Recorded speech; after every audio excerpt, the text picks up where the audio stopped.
I hadn't been back in years, not since Mom's funeral. Yet here I was again, staring at the chipped mailbox that still bore our last name in peeling white paint. The house stood just as it always had, like it had been preserved in a snow globe, untouched by time, or perhaps just willfully ignored by it. Lavender mixed with old dust hit me the second I stepped inside. I paused at the threshold. It was like walking into a memory I wasn't sure I wanted to remember. This house still remembers things no one talks about, I muttered under my breath. Rain tapped steadily against the windows. Gray skies hung low, casting long shadows over the living room. Every faded photograph, every dent in the wooden floors, still there. Time hadn't moved. Only I had. By the time everyone else arrived, I was already seated in the dining room, hands clasped, pretending not to notice the tension thickening with each knock on the door. My brother Mark marched in like he still ran the show. Always talking too loud, like volume could make his nonsense true. He gave me a quick nod, didn't bother with a hug. "Still the quiet one, huh?" he said, grinning like it was a compliment. "Still the bossy one, I see," I replied. He laughed, but it didn't reach his eyes. Then came Jennifer. My sister, the kind of person who made passive aggression an art form. She walked in wrapped in perfume and judgment, air-kissing the room like she was above it all. She barely looked at me. "Oh, you made it," she said, like I'd RSVP'd late to a pity party. And finally, Cousin Ted, always awkward, always hovering just outside conversations, laughing at the wrong times. We made small talk. The kind that carries more silence than sound. Mark asked about my job, but didn't care about the answer. Jennifer offered me the guest room, but then took it back 5 minutes later because she needed privacy for a work call. "Just like old times," she smirked, disappearing upstairs with her phone. I took the couch, again. Later that night, the house felt heavier. Maybe it was the rain, or maybe it was the weight of years we'd all tried to forget. I wandered barefoot across creaking boards, drawn by a flicker of something familiar. The basement door groaned open, and the musty air curled around me.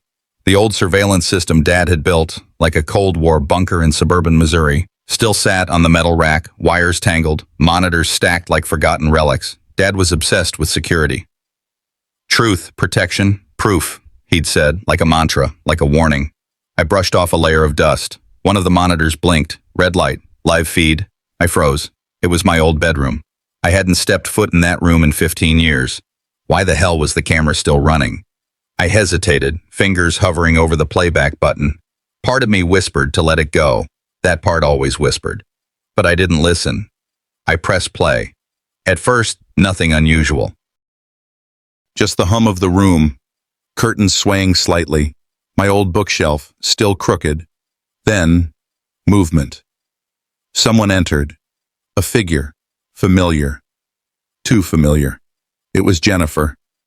She closed the door quietly behind her, pulled out her phone, and sat on the edge of the bed.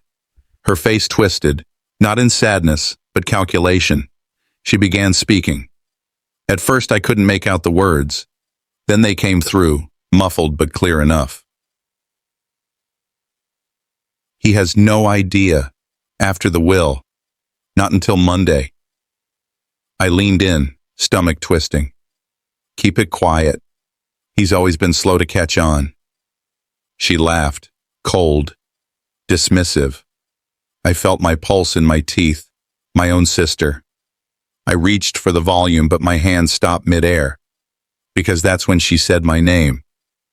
"If he sees it, we'll say he imagined it. He always did live in his head." My hand trembled. I paused the video. Silence filled the basement. My breath caught in my throat, but I couldn't exhale. I hadn't even asked the question yet, but somehow I already knew the answer. I barely slept. My head stayed loud even when the house fell silent. Morning crept in under the blinds, dragging with it the sharpness of reality. I could still hear her voice from the video, still see the way she sat on my old bed like she owned it. Downstairs, everything smelled like bacon and maple syrup, but none of it tasted like anything. I sat at the kitchen table, coffee in hand, nodding along to Mark's story about his boat engine and pretending not to study Marisol's face.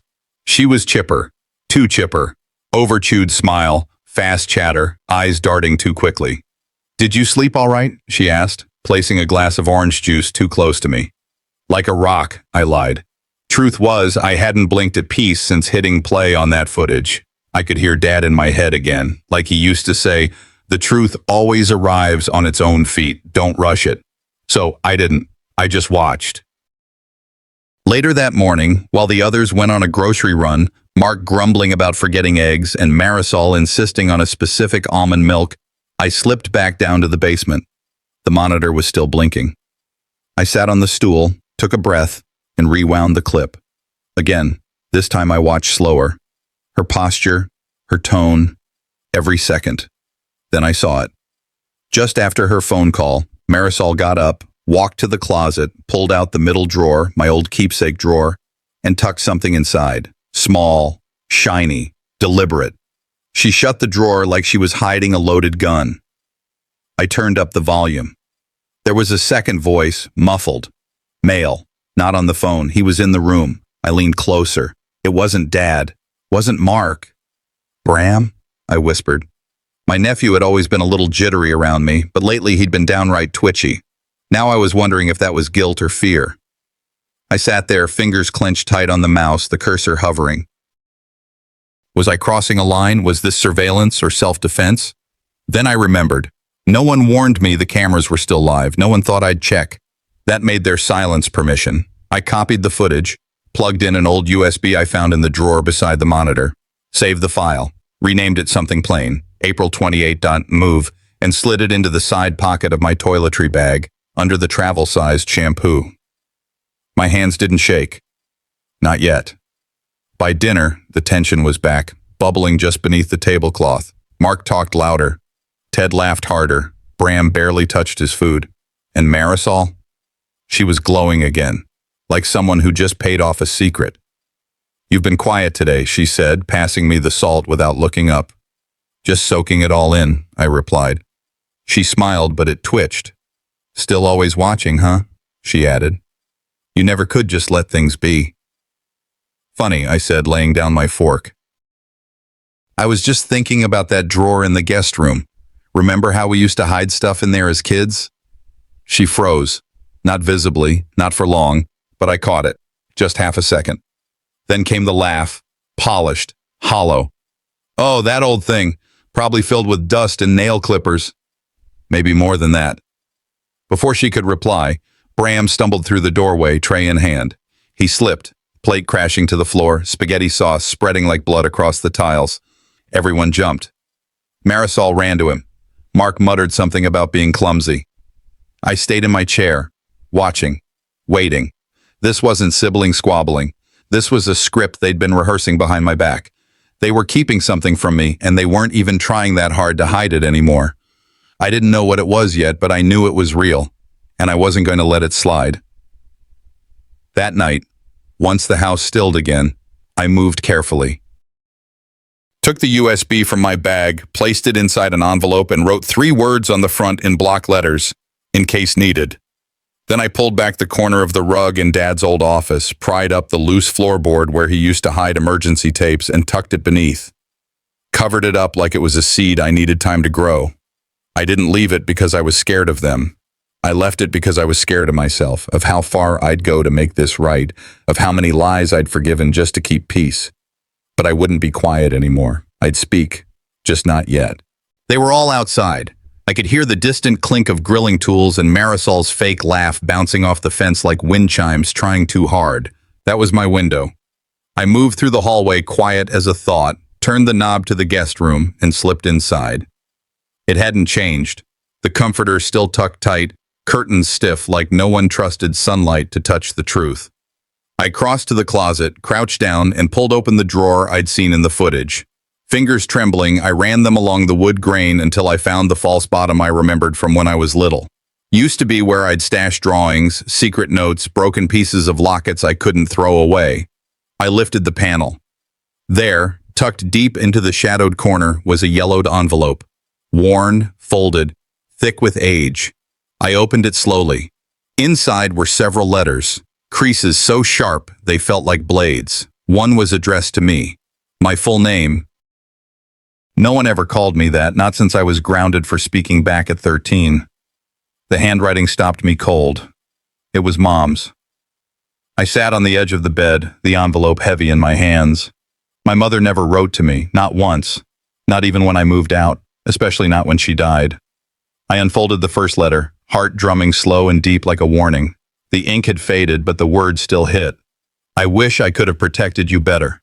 I wish I hadn't let her twist everything. I knew you didn't do it. I stopped reading. My eyes burned. The next letter unraveled more. Marisol made sure they all believed it. I thought silence would keep peace, but I was wrong. Silence isn't peace. It's erasure. It all came back like bruises under a fresh bruise. The night Dad wouldn't look at me, the missing heirloom, the whisper campaign that made me the liar in every family story. All this time, I thought it was misunderstanding, miscommunication. I thought I was just too different to belong, but this was sabotage, crafted, planted, nurtured by my sister. She didn't just let me be misunderstood, she made sure of it. I set the letter down like it burned. My chest pulled tight and I felt the weight of time like chains. My mother died 2 years ago. These words were buried with her. I'm sorry I didn't speak, she'd written. I thought she would change. I thought you'd forgive. I wanted to scream. Instead, I remembered what my old therapist once told me. Sometimes love is hidden in the mail we never receive. And that's what this was. Mail never delivered. Love never spoken. In the final envelope was a photograph, old, grainy. Me, around 8, holding hands with someone just out of frame. Only the arm remained, cut off deliberately. On the back, Mom had scribbled, "Don't let her rewrite you." I held that photo like a lifeline, fingers tracing the faded ink. Through the curtain slit, I saw Marisol outside, head tilted back, laughing with the neighbor like she hadn't turned her own blood into a footnote. Her dress was perfect. Her nails, manicured. Every inch of her a polished lie. All these years, I'd thought she just moved on better, got luckier, married smarter. But no, she edited her past like a film, trimming out everything that didn't fit her spotlight. I refolded the letters carefully, placed them into a zippered pouch in my suitcase. But the photo, I kept that with me, slid it into the inside pocket of my jacket. I needed it close, as proof, as reminder. You can bury a story, sure, but you can't bury the feeling of being erased, of knowing your version of things was never allowed to exist. I left the room quietly and nearly ran into Bram. He stood just outside the door, startled like a deer that had been listening too long. I didn't jump, didn't flinch. I just looked him square in the eye. "If there's something you think I need to know," I said, voice low but steady, "now's the time." He didn't speak, but his eyes flicked past me, down the hall, toward the mounted hallway camera. The one I forgot was still on. I turned my head, that feed. I needed to check that feed, because if Bram was standing there, who else had been? Who else had seen me with the drawer open? I rushed back downstairs, heart ticking faster than it should. What I saw on the screen froze me mid-breath. Someone had been in that room, before me. Earlier today. Quiet, careful, they didn't take anything. But they looked like they already knew what was there. I thought I was the only one digging into the past. Turns out, someone else had already started, and they weren't careful about covering their tracks. Dinner smelled like childhood. Roasted chicken, warm rolls, mashed potatoes with a lake of butter in the middle. But the air around the table was anything but warm. The lights were low. Rowena, my mother, sat at the head like always. But when she reached for a plate, it wasn't mine. She handed seconds to Bram, then to Marisol. I asked for more gravy. She didn't hear me, or acted like she didn't, and Marisol caught it. With that perfect smile, she tilted her head and said, "Cal always did ask for more than she needed." Her fork scraped the plate just as the rest of them chuckled politely, like she was reading from an old script they'd all agreed to long ago. I stared at my plate, took a slow breath. Dad's voice came back just like it used to in the garage when it was just the two of us. Kindness without boundaries ends up being taken for granted. I pushed my plate back, stood up. No scene, no sarcasm. I just said I needed water and walked down the hall. Her bedroom was the same as it had always been. Lace curtains, pill bottles lined like soldiers on the nightstand, a family Bible, Everything untouched, as if nothing had ever changed, and never would. I wasn't here for a drink. The journal was in the second drawer under her nightgowns. Pages torn, folded, some shoved in sideways like she'd tried hiding the mess even from herself. I flipped until something stopped me. I love her, but I fear her anger more than I fear breaking her heart. Her handwriting. It was about Marisol. Page after page painted a picture I never wanted to see. Regret. Avoidance. A silent mother afraid of a daughter she created. Not a villain, just weak. That made it worse. She didn't stand up because she couldn't, or wouldn't. She thought love was letting Marisol have her way, thought staying silent was how you keep peace. But it wasn't peace. It was protection for one and punishment for another. For me, I sat on the edge of her bed, folded the journal closed, and just stared at the door for a while. Later that morning, the silence broke. I found Marisol alone in the den, fixing a vase like it mattered. "Why did you always make me invisible?" I asked, no edge in my voice, just weight. She didn't even turn around. "You think this was easy for me?" she snapped. "I was the one who held things together when you walked away. I walked away because you made it unbearable to stay." "Bull. Don't." We both stood there, rigid. Bram stormed in like he'd been listening from the hallway. "Can you both stop acting like this is some courtroom? We're family." He slammed the hallway door on his way out, and the vibration rolled through my chest like thunder. Rowena appeared in the doorway, soft sweater wrapped around her shoulders like armor. She didn't say a word, but her eyes darted between us, pleading, terrified, exhausted. She wouldn't pick sides, not even now. I didn't blame her anymore, but I couldn't protect her from her own choices either. That night, I laid awake. The ceiling fan buzzed above, a dull hum that mirrored the noise inside me. Letters, journals, photos, cameras, all circling like flies over something already dead. Dad once told me, "Protect the truth, even if it makes you the lonely one." He knew, maybe he saw what was coming even back then, that this wasn't just a house I was coming back to, it was a crime scene. The evidence wasn't blood on the floor, it was omission, memory, rewritten history that left me out of the frame. I looked over at my bag, letters tucked deep, photo near my heart. This was mine now, my inheritance. Not the house, not the kitchen table, not even the broken family. The truth. Tomorrow, I plan to move the truth out of the dark. Not to expose, it's too late for that, but to free myself. I woke early. No alarm, no noise, just a kind of pull inside me that said, "Get up." The patio was still slick with dew. I took my coffee out back and watched the birds pick at the feeder my dad had nailed up years ago. It used to be peaceful here. Now the silence didn't feel like peace. It felt like warning. Like someone was holding their breath. In this house, quiet meant someone's plotting. I sat with that thought for a while, let it settle. The journal, the letters, the footage, it was all circling in my head. Every piece lined up too neatly for coincidence. This wasn't grief anymore. This was a slow-motion attack disguised as family. Marisol wanted a family meeting. She called it that, all formal-like, as if we hadn't all been playing roles since I stepped back in this house.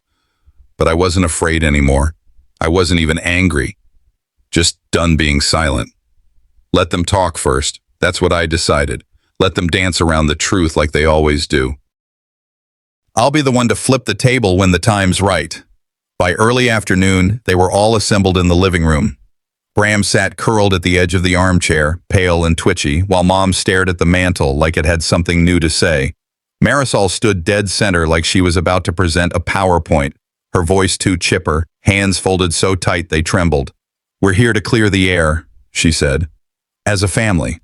Nobody said a word. Not at first. "We've had miscommunications, but we're all adults here, right?" I nodded once, slowly. Kept my expression unreadable. Then I offered it, just a breadcrumb. "I was going through the old guest room," I said, voice even, "and found something in the drawer. Letters, actually. Some dated back over 20 years. Her jaw tightened. Barely. "Odd place to store personal mail," I added, "especially ones addressed to me that I never received." And there it was. that flicker of panic behind her eyes. She cut in, fast. Cal always thinks the world owes her answers. Bram flinched at the tone. I caught his eyes and held them for half a second. He looked away. I opened my mouth to push, but she beat me to it. She pulled a folded paper from her cardigan pocket, held it like a grenade. While we're being honest, she said, unfolding it, I think everyone here deserves to see this. She read from the page, a fabricated email chain as fake as her pearls, claiming I'd been asking Bram for money, manipulating Mom, spinning lies for sympathy. I blinked once. Bram's face went gray. I looked at Marisol and asked, So, this is what this meeting's for? Not clearing the air, just burying me in it? You've always been the problem, Cal, she said, voice shaking. You make everything harder. The room felt like it tilted sideways, but I stayed standing. Mom didn't say a word, just stared at her hands like they weren't hers. I breathed in through my nose, slow. Is that all? I asked. She expected a scene. I gave her silence. They don't expect a storm to speak in whispers. I turned and walked down the hallway, footsteps steady, heart louder than any of them knew. In my room, I grabbed the USB from the drawer, plugged it into my laptop, sent the footage to my email, uploaded another copy to the cloud. When I walked back out, they were still frozen. I have my version of the truth too, I said, standing in the archway. It's all saved. When I speak, I won't whisper. Marisol stepped forward, tried to block me in the hallway, but I didn't stop. I didn't flinch. We stood inches apart. Move, I said, and she did. First time in my life, she stepped aside without a word. As I passed, I caught Mom's eyes. She looked smaller than I remembered, hollowed out. That's when I knew. I didn't need them to believe me. I just needed to stop playing along. Sometimes you win not with fire, but by showing you've got gasoline. I didn't have a plan yet, but now I knew the rules had changed, and I wouldn't play gently anymore. Ori's text came through while I was rinsing a glass in the sink. Just 2 words, check email. I dried my hands on a towel, opened the laptop on the counter. There it was, a scanned PDF. The subject line read, Dad's original will. This one's real. My breath caught before I even opened it, but when I did, it was all there. My name, handwritten, clear, not scratched out, not replaced, not footnoted like a shameful asterisk. He'd left everything to all of us, equally. The others were still sitting in the living room when I walked back in. I didn't say a word. I just turned the laptop and let them see it. Silence landed like a brick on a glass table. Marisol stiffened first. This is old, outdated. He changed it. This means nothing now. I looked her dead in the eye. Funny how the one you submitted left out anything that didn't serve you. Her face twitched. Everyone turned to Bram, who looked like he wanted to crawl out of his own skin. I remembered something Dad once said, quietly, over a beer in the garage. Never let someone rewrite who you are, even if it means standing alone with the truth. This fight wasn't about property, it was about erasure. And I just brought myself back into existence. Marisol's jaw clenched. She stepped forward with another document, this time printed emails, supposedly between me and a local reporter. She's been leaking things. Family matters, trying to ruin us. I didn't even look at the pages. The format was off. The phrasing wasn't mine, but the room swallowed her lie like it was air. Mom looked like she'd been punched. Bram couldn't meet my eyes. I want to see the full thread, I said calmly. Marisol held the papers tighter. No. Tension thickened. Someone sniffled. A door creaked. I felt the heat in my chest but didn't raise my voice. You don't get to spin another story and call it truth. Bram stood up halfway but sank back down. Mom's hands trembled in her lap. That's when she stood suddenly, her chair scraping the floor, and rushed outside to the porch. It had just started raining. I followed her out but stayed at a distance. She wrapped her arms around herself like the wind might tear her apart. I thought if I kept it quiet, it would all settle, she sobbed. I thought I was keeping the peace. Her voice cracked into something softer, something smaller. I didn't know I was helping her erase you. I didn't speak. Not right away. I watched her shoulders rise and fall under the porch light, saw decades of silence melt off her bones in real time. I loved her, but I needed my own truth more than her apologies. Bram came out next, tried to put his arm around her. She let him. Marisol, she was gone, door still swinging inside. I turned away. There was nothing more to be said in that moment. Later, I stood alone at the edge of the driveway. The rain had led up to a soft drizzle. I looked at the house, its lights flickering through the window like it was exhaling after a scream. I reached into my jacket pocket and pulled out the photograph. Edges curled, words still legible in the fading ink. Don't let her rewrite you. I pressed it to my chest. This house was never mine, not really. Not in the way I thought it could be. But that didn't mean I had to keep living in its shadow. I went back inside, grabbed my bag, slipped the USB inside, along with the letters, the photo, everything that still told my version of things. At the front door, I paused, glanced back at the hallway. Quiet now. No more performances, just stillness. This house was built on truth, I whispered. And I'm reclaiming mine. I turned the knob, stepped out into the night. The air smelled like wet leaves and electricity. And I knew, once some doors open, they don't shut again. By dusk, the house felt wrong. Shadows settled in corners, voices softened like lies being practiced. I perched on the couch, watching the dim light through the window, tasting tension in the air, like the calm just before a storm hits full force. Ori stepped forward with the real will. I saw it in her hand, Dad's handwriting, ink, thick and unwavering. She read lines that had been hidden. My name, clear as the rest. Equal shares, but not equal attention, not equal defense. A silence so loud followed that I felt it in my bones. Marisol's laughter came then, sharp and nervous. You're acting like you've always deserved something, she said, eyes flashing. She said it loud enough for Bram to flinch, for Mom to shift her weight. I felt betrayal explode inside me. Not because the will existed, but because they wanted me to fight for what was my right. I stood. I couldn't let it pass. You built your house on my silence, I said, voice steady, no tremble. Too many years of letting things slide, too many nights of folding letters, hiding truths. I pulled the photo out of my jacket, edges curled, Mom's warning on the back, don't let her rewrite you. I held it up. Bram's face went pale, Mom's eyes found mine. I thought she'd nod, defend me, but instead I saw fear. A woman cornered by loyalty to both daughter and daughter who was erased. Marisol smiled, or tried. She said Mom would have been destroyed if truth came out, if the family thought badly of them. I protected you, she said to Mom, when she would have destroyed us with her version. The weight of that spat at my history. Mom turned away, shoulders folding in. Bram looked torn, caught in the crossfire. I pressed harder, held up the letters. The messages Mom wrote, hidden, apologetic. The one saying she thought silence was peace, but realized peace cost me more. You think I wanted this? I whispered. A loud whisper.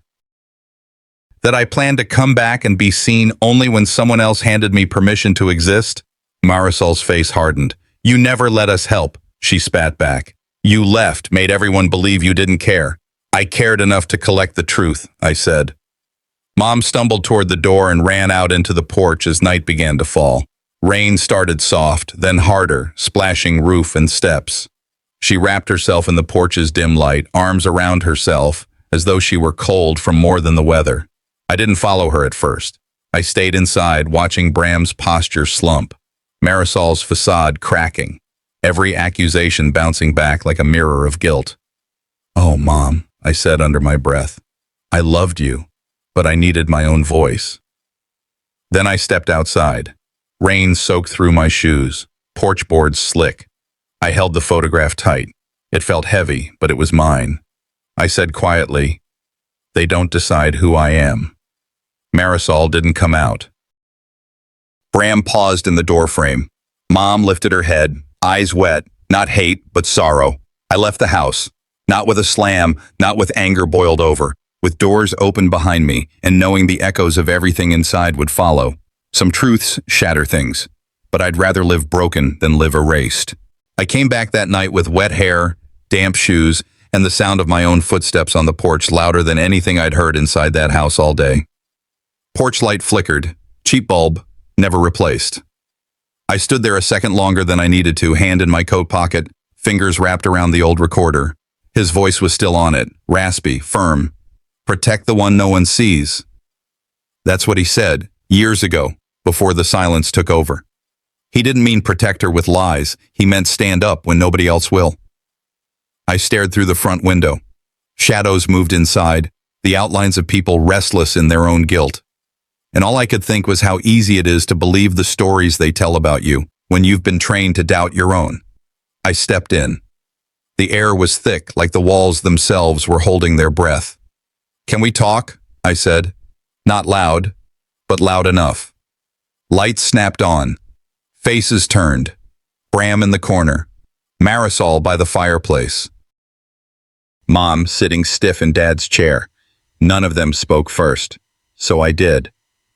"I've never asked you to like me, or believe me, but I have asked for the truth." I held up the letters.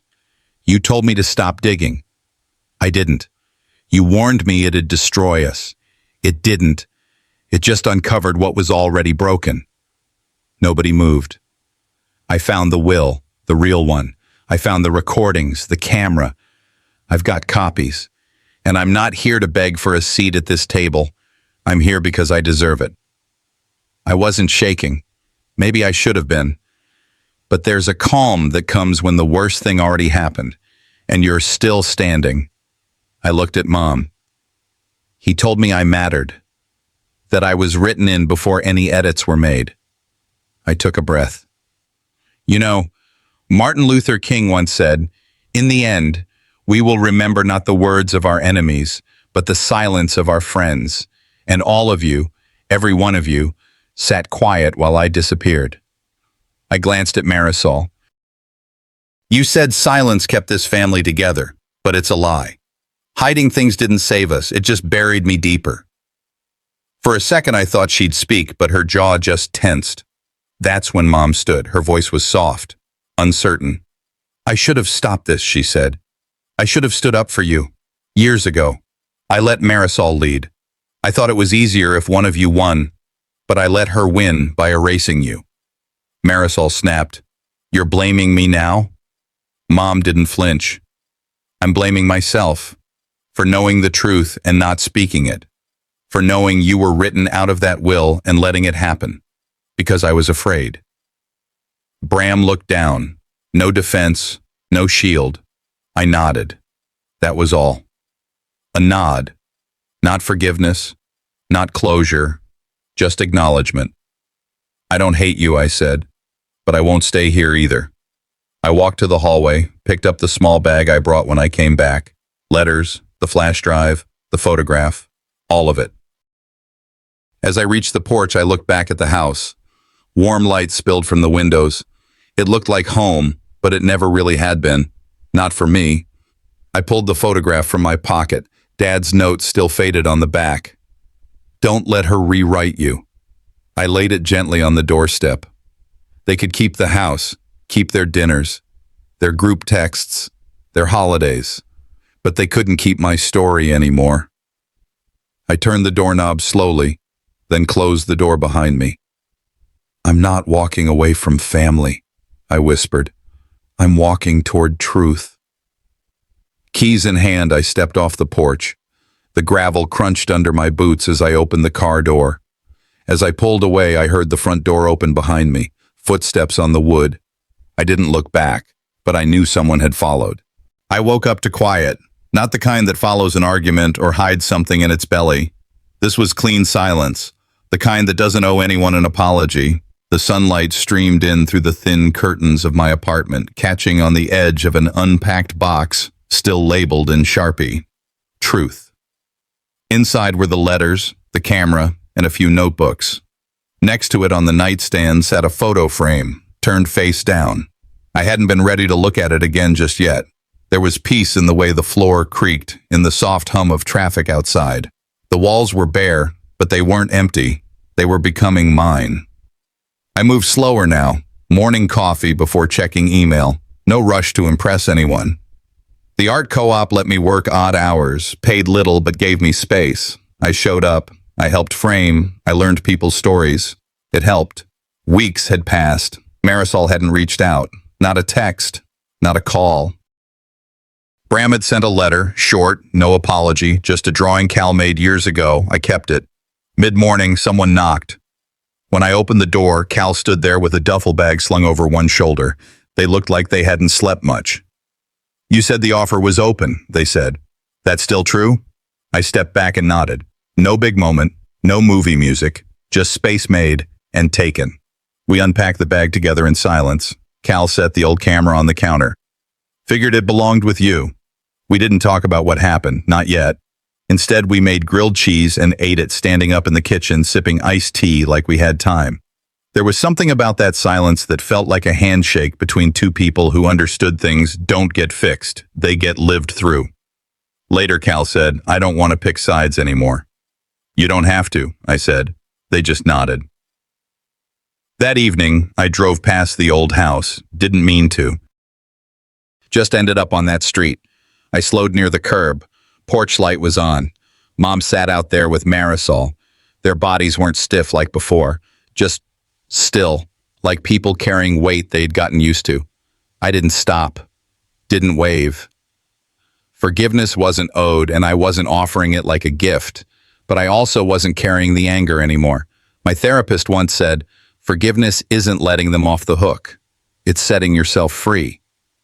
I didn't want revenge. I wanted freedom. Back home, Cal was in the kitchen, laptop open, music low, jazz, something soft but grounded. I stood in the doorway watching them sketch in a notebook. Architecture, they said, not looking up. That's the dream. You'll be good at that, I said. You think in lines and light. They shrugged. What about you? I've been thinking about writing, I said. Memoir? Maybe not just mine. They smiled. I walked over to the drawer and opened it, took out the old photo. The one we'd all stared at as kids. This time, I placed it on the shelf by the window, right next to the camera, not to remember the lie, to honor the truth that finally saw daylight. And just like that, the house I left behind became the place I drew strength from, not to go back, but to move forward.